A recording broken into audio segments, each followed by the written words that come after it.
Welcome back to the Songs My Father Wrote. I'm Alicia Nardo, and I'm here with a very special guest, my older sister, Michele Schoonmaker, and of course, my dad, Bob, the man behind these powerful lyrics. Welcome, guys. I'm so excited to have you guys here. I'm going to go ahead and play this song. I think this song deserves to be played all the way through, and then we're going to come back here and we're going to talk about it. This song is called My Life.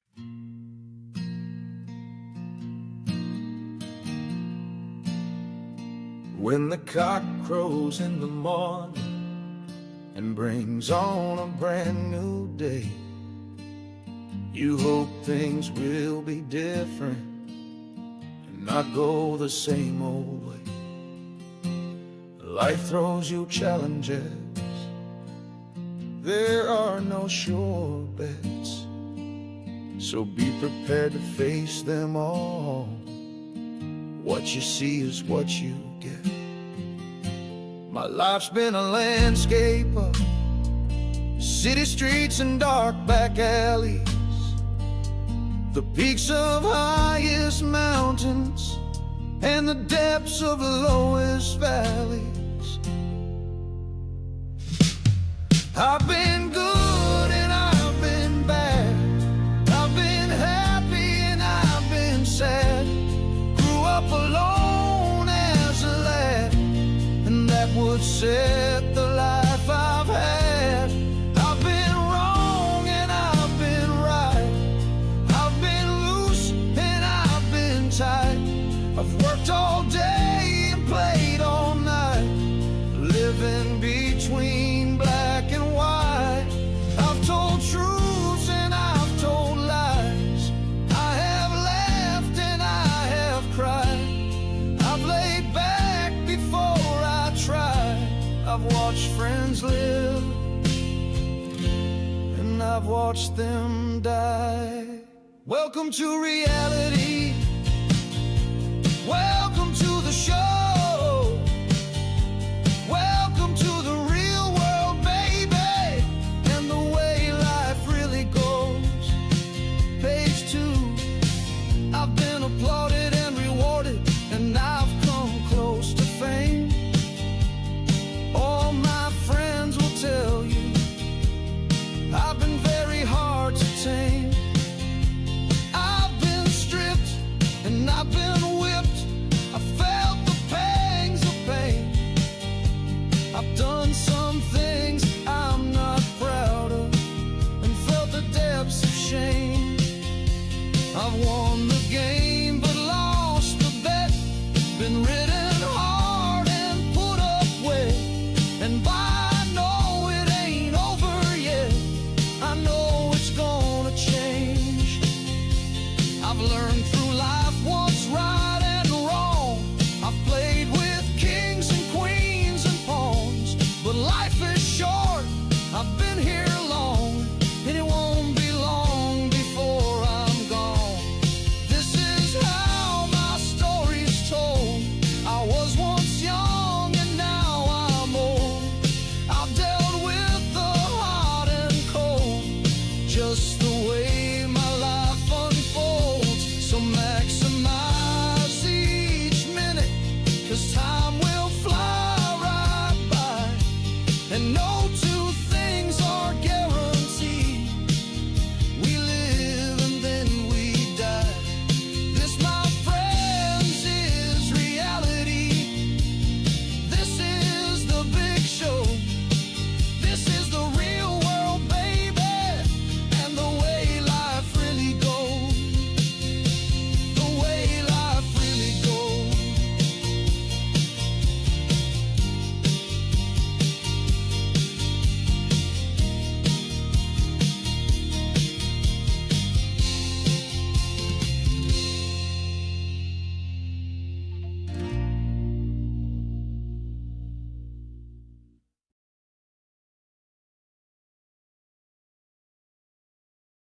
So, Dad, as always, you have so much to say in all of your music.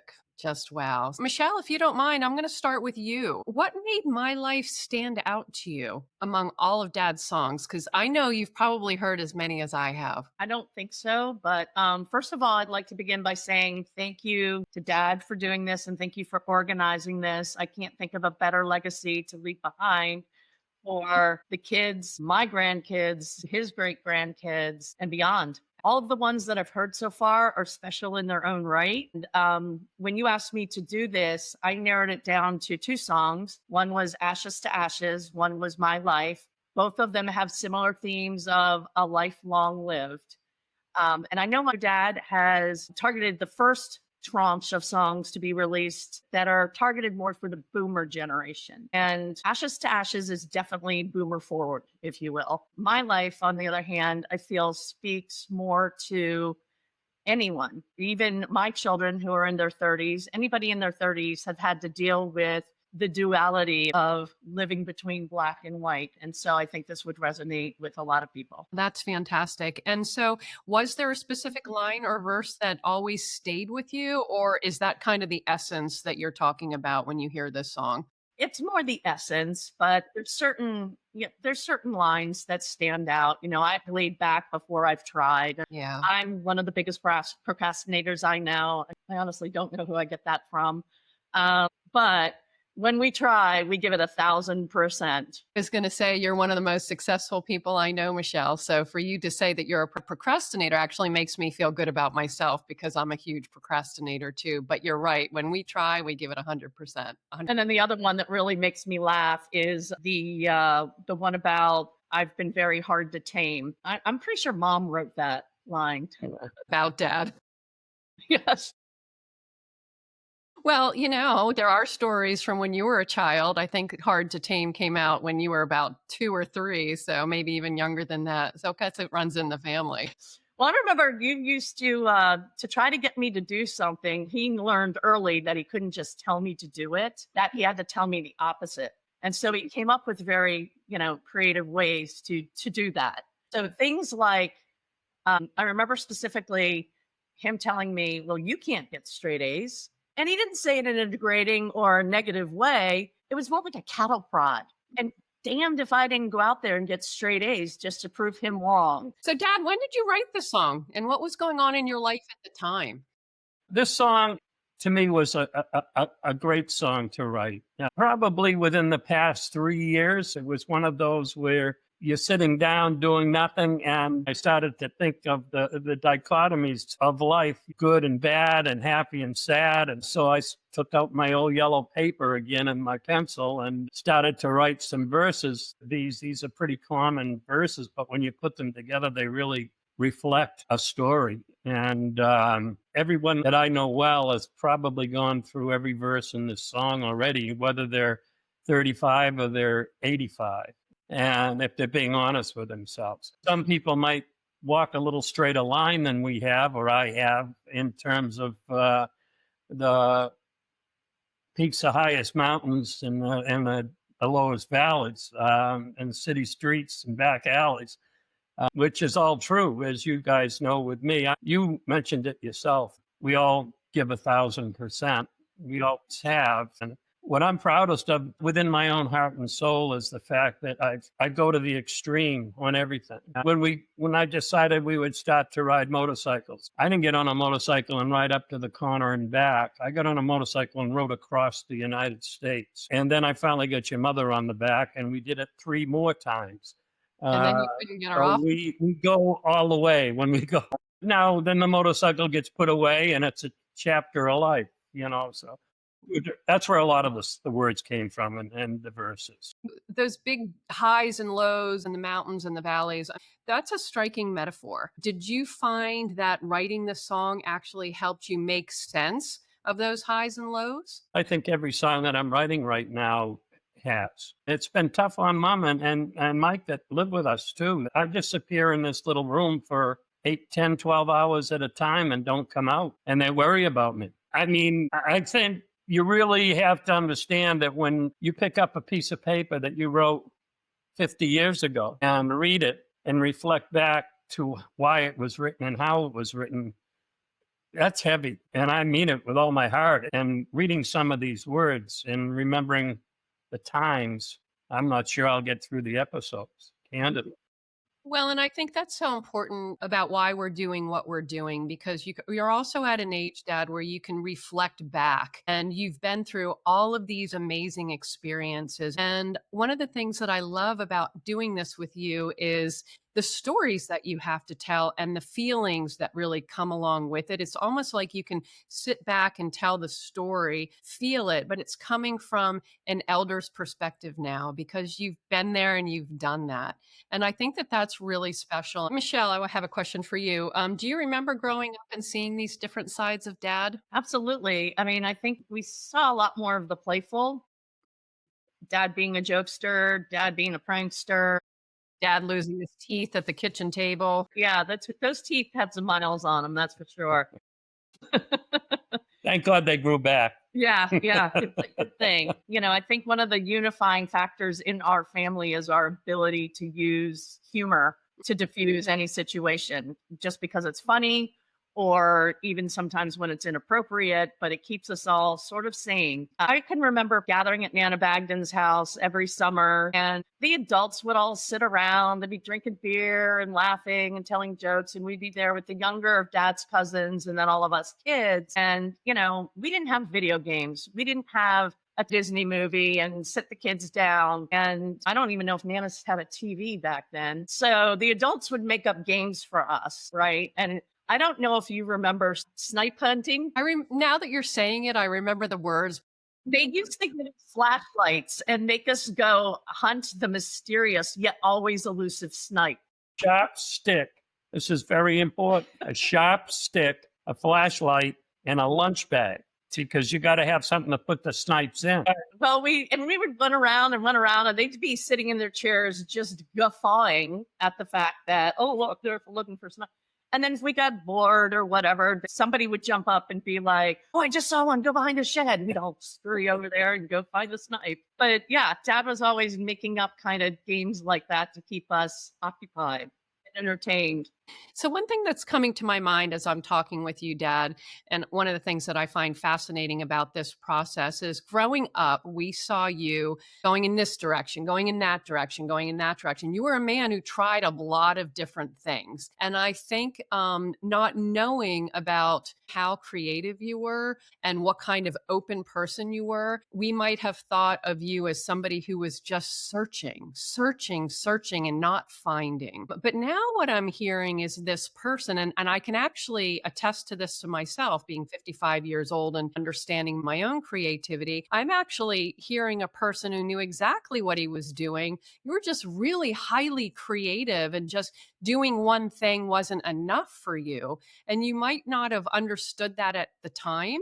But I think for people outside of you who maybe weren't so creative, couldn't understand that. You're just not this one person who focuses on one thing. I'm just seeing that you're a highly, highly creative individual. And I think creative people are just like that. They absorb life, and it's not just one thing. And it can be very confusing to the people around them while it's happening. Yes, I've always been like that. You'll see that theme more and more and more through all of my music. I wanted to touch on. I've done some things I'm not proud of, felt the depths of shame. This feels like one of the more vulnerable lines in this song. Was it difficult to admit in writing? Yeah, no. I'm talking from the practical side of things. I remember at Christmas Eve morning in Maryland, where I came home and I put a for sale sign in the front yard of our house and told your mother we're moving. I bought another house. Never talked to her about it. Some people will say, what's wrong with that? But a lot of other people will say, hey, you don't change your life, your wife, your kids, and everything else. Just go home and say, we're out of here. And a lot of the songs that I've written about sitting on the bar stools and being in the bars, it's true. I became a voyeur, early when I was traveling because had nothing else to do. I'd sit and cry if I was in the room all night long. I had done my day's work. I didn't have to do anything more. I'd go down, have a couple of cocktails, and watch the night people. There's a song out that says, it's the same every night that I'm on the road. And it's a line in the song, just faces change. But those kind of things is what I'm talking about with that. I think every one of us has done some things in life you wish you'd had a chance to redo. Exactly. Exactly. So there's another line in the song: "Life is short. It won't be long before I'm gone." So, Michelle, this one is for you. What do you feel when you hear these things? Well, I'm not the emotional one in the family, but every time I hear that line, it really gets to me. I mean, besides the obvious implication of, our aging parents, and there's going to be a day sometime in the future that they're not going to be here with us. It's unfathomable. But going closely aligned with that is maximize each minute. Time flies right by. I myself have crested that hill and am finding that time goes by much quicker on the way down than it did on the climb up. Not only do we look at those of our parents' generation and their mortality, we look at our own, and it's sobering. I think that's one of the themes too of all of the songs is that crest. Um, it strikes every one of us, and when it does, it's like a sledgehammer. We all go through this, and everyone in the world and the earth goes through this. And there will come a day when everyone understands their mortal. And some people it's 80 years old, some people it's 85 years old, some people it's 50. But I sat down one day here not too long ago, 2 months, 3 months. We talked about it in the first broadcast. I'm sitting at the desk right now, the same desk. In one of these drawers, I have hundreds of songs. I have a closet in the corner and boxes in the corner, 2 file boxes in the top shelf full of songs that I wrote by hand. And then I have probably another 100, 200 at least on computer that I've been writing for the last 20 or 30 years. And I came in here one day, and I hadn't done it for quite a while, and I started to go back through all of these. And it struck me that it was a sin that they were all sitting in the closet in the drawers. I told your mother that night, I'm going to be a different guy for a while. I'm going to sit in my office. I'm going to work on these songs, and I'm going to get them to a point where they can get out. But I'm doing it because of 10 great grandbabies and 4 beautiful grandchildren and 3 lovely children of my own that a lot of them have never really knew Papa. And it's my way of being able to share my legacy, my life with them. Maybe someday they'll sit down and hit the computer and just listen to words and say, gee, my grandfather wrote that, or my great grandfather wrote that, and maybe it'll have an impact. I hope that does. That's all I care about. That's, like I said the first day, this isn't about money. This isn't about the music itself. It's just me getting a message across. It's my objective to get my words out. Wow, you couldn't have said that any better. And I think that is such a beautiful mission. And it makes all the work worthwhile because it is a lot of work. It's hard to be creative. I mean, just even starting this podcast and the things that I'm learning to get it out there and getting on social media again after not being on it for a long time and having to balance that in my life. And I just feel so blessed because I have a motivator, and it's not me. It's my love for you. And it's my love for our family. And it makes me want to get up every single day and do a better job and get these words out there. But, the other thing that struck me was, as you know, my sister-in-law is living with me, Junaline. She's your age. And one of the things that I have been learning from Junaline is just how older people in our society are treated, or how they kind of get lost. And it makes me feel so bad because she has got to be one of the most beautiful women I have ever met. She makes me laugh all the time. And I'm so glad that we can provide a place that she is safe. But I don't know who she is until she opens up. And she heard your music and she couldn't stop talking. She related so much to your words. And I realized that older people too have a lot to say, and they lived a long life, and they have so much to offer and so much to contribute. And we just have to sit down and listen. And it's my hope and my goal that people listen to this and are interested in the stories. We know that one of the most poignant and influential periods of my life is with Native Americans. Their whole culture revolved around the elders. And there was no computers, there were no telephones, there were no TVs. You sit in the teepee, basically. And you'd listen to the stories. And that's how the history of the people, your families, everything was passed on, and you respected and revered elders. I don't see that anymore. I see this whole change in generation. Not that it's bad, because we just elders don't understand it. Everything's technology now, and the young people understand the technology. We don't. So if we sit down and try to explain something in the old way, the verbal way, a lot of times it just goes right over heads because they're in tune with the computer here. And that's what they do. I mean, I'm not knocking computers, and I know that's the way we're going, and we all got to get on that bus. But I agree. I'd love to have Junies of the world, be able to say something and have somebody young listen to them. So there was just one thing that I have heard in this song. I've heard it 3 times now, and it makes me crack up every single time. So you get halfway through the song and all of a sudden says page 2. So clearly, Dad, you uploaded your song that said page 2 because that's what Microsoft Word does. You couldn't take that out? It's so important to me that people understand that not one word of any of this stuff is through AI, comes out of AI. And so what I've started to do is I'm leaving 1 or 2 small mistakes in every song that wouldn't be there if AI was doing this. And I just didn't eliminate page 2 in that one, so they went right through the AI. It is AI, but it's reading verbatim all of the words. So it went page 2 and then it goes on. So I want it to stay in there for that reason, so I can tell people, wait a minute, look at that. This page 2. Yeah. Yeah, I don't think you have to worry so much about that. I mean, I know the whole stigma around AI. Thank God for AI because now you're able to do some of the things that you couldn't do before. You talked about those boxes full of songs.